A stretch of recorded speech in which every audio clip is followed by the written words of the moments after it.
अब लिखिए, अब हमारी बातों पर ध्यान दीजिएगा आप लोग। कह दिया जाएगा कि यहाँ पर मीथेन की बात करते हैं हम लोग। संतृप्त हाइड्रोकार्बन का पहला सदस्य कौन है? मीथेन है। तो हम बात करते हैं मीथेन की बात करते हैं। चलिए यहाँ पर हम लिख देते हैं मीथेन। यहाँ लिखते हैं हम लोग मीथेन। ये बताइएगा मीथेन संतृप्त हाइड्रोकार्बन का प्रथम सदस्य है कि नहीं है? कहिएगा संतृप्त हाइड्रोकार्बन का प्रथम सदस्य है ये। प्रथम सदस्य बताइएगा, प्रथम सदस्य है ये। संतृप्त हाइड्रोकार्बन का प्रथम सदस्य है। और संतृप्त हाइड्रोकार्बन में भी एल्केन का कि एल्कीन का कि एल्काइन का? एल्केन है ना, है हमारा। एल्केन का प्रथम सदस्य है ये। अब बताइएगा इसका सूत्र क्या होता है सर? तो कहिएगा CH4 होता है। इसका संरचना सूत्र बोलिए तो, स्ट्रक्चर फॉर्मूला कितना होता है? तो कहिएगा C, यहाँ पर ये, यहाँ पर ये, यहाँ पर ये, यहाँ पर ये बोलिएगा। इसमें सिग्मा बॉन्ड को गो हो गया? 4 गो हो गया। पाई बॉन्ड कितना हो गया? तो कहिएगा 0 हो गया। कार्बन का प्रसंकरण कितना होता है? तो हाइब्रिडाइजेशन की बात करते हैं तो क्या होता है? sp3 होती है। ये बताइएगा बॉन्ड एंगल कितना होता है? तो कहेंगे कि बॉन्ड एंगल बराबर, बोलिए ना, बॉन्ड एंगल बराबर कहते हैं 109 डिग्री 28 मिनट। 109 डिग्री 28 मिनट की बात करेंगे हम लोग, यहाँ पर होता है ये। और ये बताइएगा इसकी आकृति कैसी होती है? समचतुष्फलकीय होती है, टेट्राहेड्रल आकृति होती है। कहिएगा टेट्राहेड्रल आकृति होती है। आकृति टेट्राहेड्रल होती है। इसकी आकृति जो होती है टेट्राहेड्रल आकृति होती है। बॉन्ड एंगल कितना डिग्री होती है? 109 डिग्री कह सकते हैं, 109 डिग्री कह सकते हैं। अब यहाँ पर देखिएगा आकृति इसका इतनी हो गया। इसमें सिग्मा बॉन्ड को गो हो गया? 4 गो। पाई बॉन्ड है? नहीं है। कार्बन का हाइब्रिडाइजेशन क्या होगा? sp3। बॉन्ड एंगल कितना हो गया? 109 डिग्री 28 मिनट, माने 109 डिग्री कह सकते हैं। आकृति टेट्राहेड्रल माने क्या होता है? समचतुष्फलकीय आकृति होती है। और यह याद रखिएगा ऑल्सो कॉल इसे कौन कौन गैस कहते हैं? दलदली जगहों पर पाए जाने के कारण। कहिएगा दलदली जगहों, बताइए प्रोसेस। मीथेन बनाने की प्रोसेस क्या बोला जाता है? मीथेन बनाने की प्रोसेस को कहा जाता है मीथेनोजेनेसिस। क्या बोलते हैं? मीथेनोजेनेसिस। मीथेनोजेनेसिस। ओहो, मीथेनोजेनेसिस कहा जाता है। मीथेनोजेनेसिस कह दिया जाएगा कि जब सोडियम एसीटेट को सोडा लाइम के साथ गर्म किया जाता है तो मीथेन प्राप्त होता है। किसको गर्म करते हैं? तो सोडियम एसीटेट को सोडा लाइम के साथ गर्म कीजिएगा तो मीथेन प्राप्त होता है। कहिएगा सोडियम एसीटेट को सोडा लाइम के साथ गर्म करने पर, सोडा लाइम के साथ गर्म करने पर मीथेन प्राप्त होता है। मीथेन प्राप्त होता है। तो बताइएगा सोडियम एसीटेट को सोडा लाइम के साथ गर्म करने पर क्या प्राप्त होता है? चलिए एक बात बताइएगा, मीथेन को कैसे बनाया जाता है? क्वेश्चन आएगा कि सोडियम एसीटेट, कौन एसीटेट? सोडियम एसीटेट का सूत्र होता है CH3COONA होती है। सोडियम एसीटेट को किसके साथ गर्म किया गया है? सोडा लाइम के साथ गर्म करने पर क्या प्राप्त होता है? मीथेन प्राप्त होता है। क्या प्राप्त होती है? मीथेन का सूत्र क्या होता है? CH4 होती है। और एक और होता है मीथेन बनाने की प्रोसेस, एक और होता है, कहिएगा एल्युमिनियम कार्बाइड। इसका सूत्र होता है Al4C3 की क्रिया जल से कराने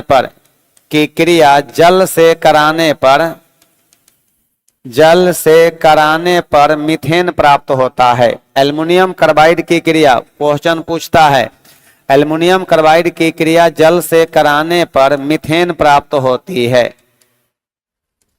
मीथेन प्राप्त होती है।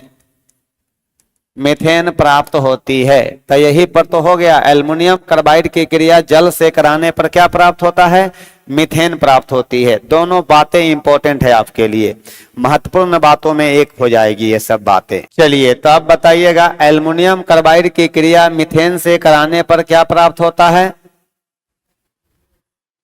मीथेन प्राप्त होती है। अब यहां ध्यान दीजिएगा, ये सब बातें आप लोगों ने मीथेन के लिए लिखा है, आप लोगों ने सब बातें मीथेन के लिए लिखे हैं।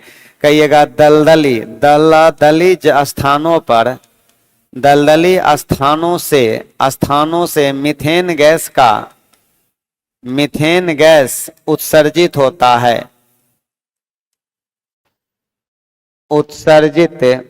मीथेन गैस उत्सर्जित होता है, जिसके कारण इसे कौन गैस कहा जाता है, मार्स गैस के नाम से जाना जाता है। तो बताइएगा, मार्स गैस के नाम से जाना जाता है, तो बताइए मार्स गैस किसको कहा जाता है, मीथेन को ही मार्स गैस कहा जाता है।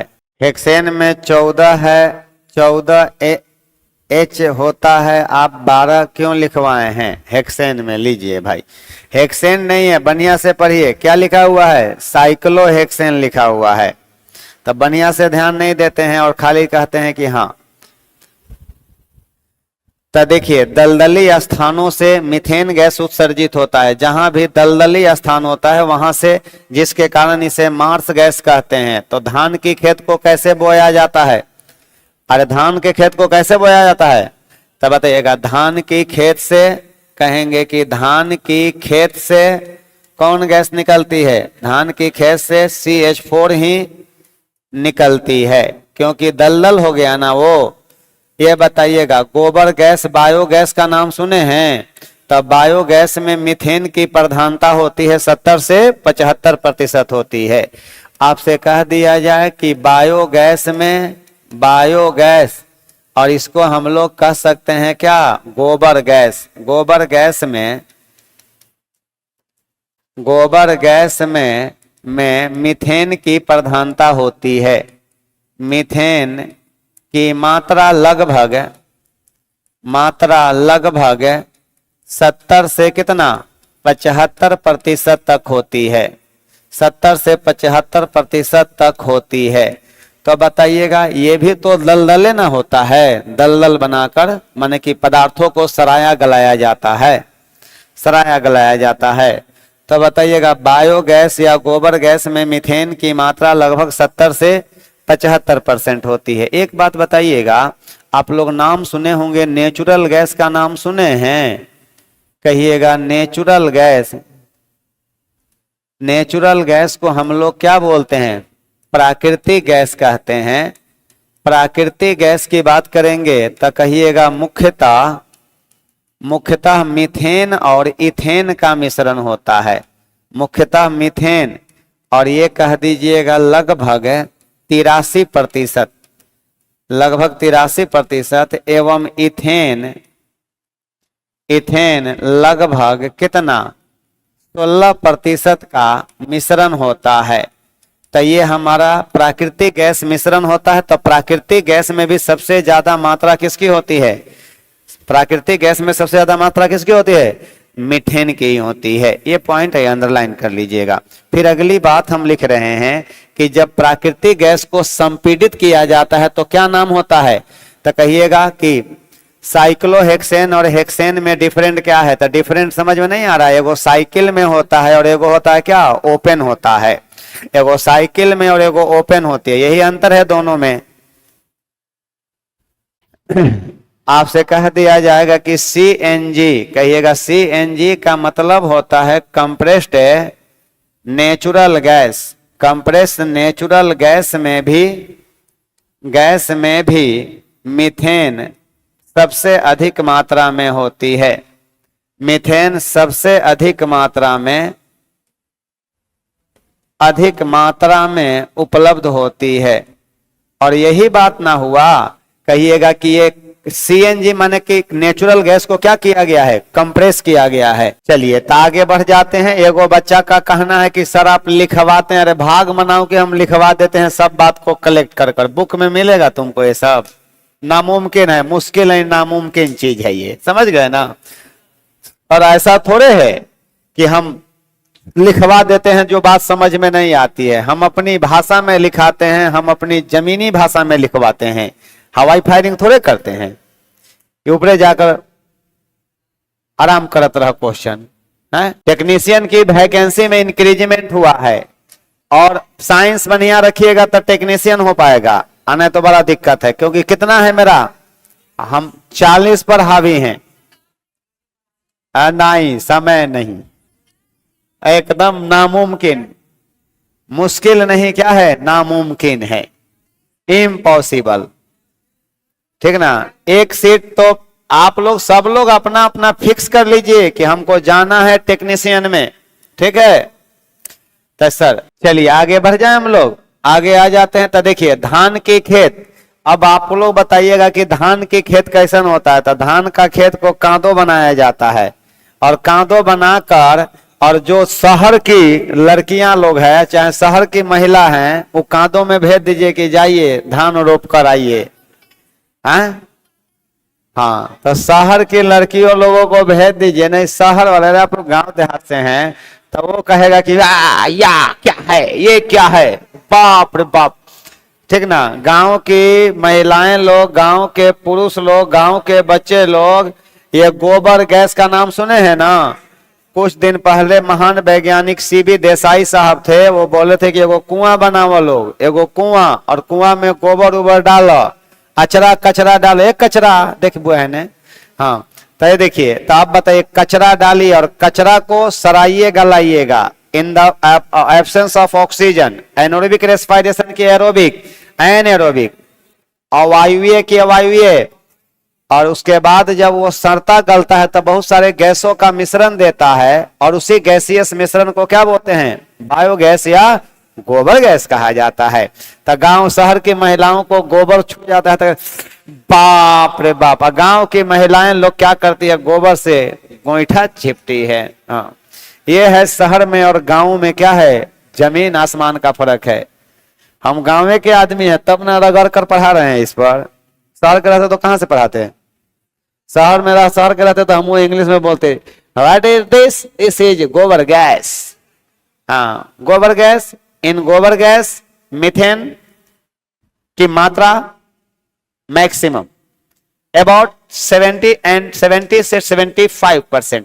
ओके, नेक्स्ट आगे बढ़ते हैं, ठीक ना। हाँ, क्वेश्चन कहां से देगा एग्जाम, मरोड़ कर रख देना है, तोड़ कर रख देना है, ओकरा धुआं धुआं कर देना है, समझ रहे हैं ना। हाँ, प्रैक्टिस, सारा प्रैक्टिस आप लोग कीजिए, सारा का सारा होगा, सबका रिजल्ट होगा। चलिए ध्यान दीजिएगा आप लोग, नेचुरल गैस की बात करते हैं, प्राकृतिक, प्रैक्टिस चल रहा है नहीं। चलिए आगे बढ़ जाते हैं हम लोग। तब धान की खेत से कौन गैस निकलती है, मीथेन। बायोगैस, गोबर गैस में मीथेन की मात्रा लगभग कितना, एनसीईआरटी बुक आपका 70 से कितना %। देखिए अभी जब जो बारिश हो रहा है वहां से वो अलग तरह का स्मेल आ रही है, अरे ना। शहर की जो प्योर शहर की जो महिलाएं हैं, खिड़की दरवाजा बंद कर लेगी, कहेगी बा बदबू आ रही है। हम लोगों को ये भी अलग रहा है कि इसको हम लोग सर्वेक्षण कर रहे हैं कि किस चीज का गंध आ रही है कि नहीं। हाँ, अब देखिए ध्यान दीजिएगा, ये नेचुरल गैस मुख्यतः मीथेन और इथेन का मिश्रण होता है। जब नेचुरल गैस को अत्यधिक दबाया जाता है, कंप्रेस किया जाता है, तो क्या मिलता है, सीएनजी, कंप्रेस्ड नेचुरल गैस हो जाती है। कौन मिलती है, कंप्रेस्ड नेचुरल गैस। तब बताइएगा, सी कंप्रेस्ड नेचुरल गैस में भी मीथेन सबसे अधिक मात्रा में होती है। अरे इसी का ना भाई है ये, माने इसी का भाई है सबसे अधिक मात्रा में, और यही 83% के अप्रोक्सीमेट होती है। अब हम लोग आ जाते हैं यहां पर, ध्यान दीजिएगा आप लोग। एक चीज देखिएगा, दीमक, दीमक का काम क्या है, दीमक का काम है लकड़ी को खा जाना। लकड़ी क्या है, सेलुलोज है, लकड़ी क्या है, सेलुलोज है। और जब उसको पचाता है तो ये मीथेन गैस का उत्सर्जन करता है। दीमक भी मीथेन का एक अच्छा क्या है, सोर्स है। ये दीमक का नाम सुने हैं ना, जब लकड़ी में दीमक लग जाएगा तो लकड़ी का कहानी खत्म। तो लिखिएगा दीमक मीथेन का एक अच्छा स्रोत है, अच्छा सोर्स है। ये बताइए मीथेन को ग्रीन हाउस गैस कह सकते हैं कि नहीं? हाँ होता है ना, मीथेन एक ग्रीन हाउस गैस है। कहिएगा यह एक ग्रीन हाउस गैस है, यह एक ग्रीन हाउस गैस है। मीथेन जो है ना ग्रीन हाउस गैस है हमारा, एक ग्रीन हाउस गैस है। मीथेन आपका ग्रीन हाउस गैस है। तब मीथेन गैस को बच्चा पूछ रहा है कैसे बनता है, तो बताएं नहीं जी, एल्युमिनियम कार्बाइड की क्रिया जल से कराने पर मीथेन, सोडियम एसिडेट को सोडा लाइम के साथ गर्म करने पर क्या मीथेन प्राप्त होती है। और ये धान की एक बात बताइएगा, ये वो हम नोट लाइन लिख रहे हैं, कहिएगा कोयले की खान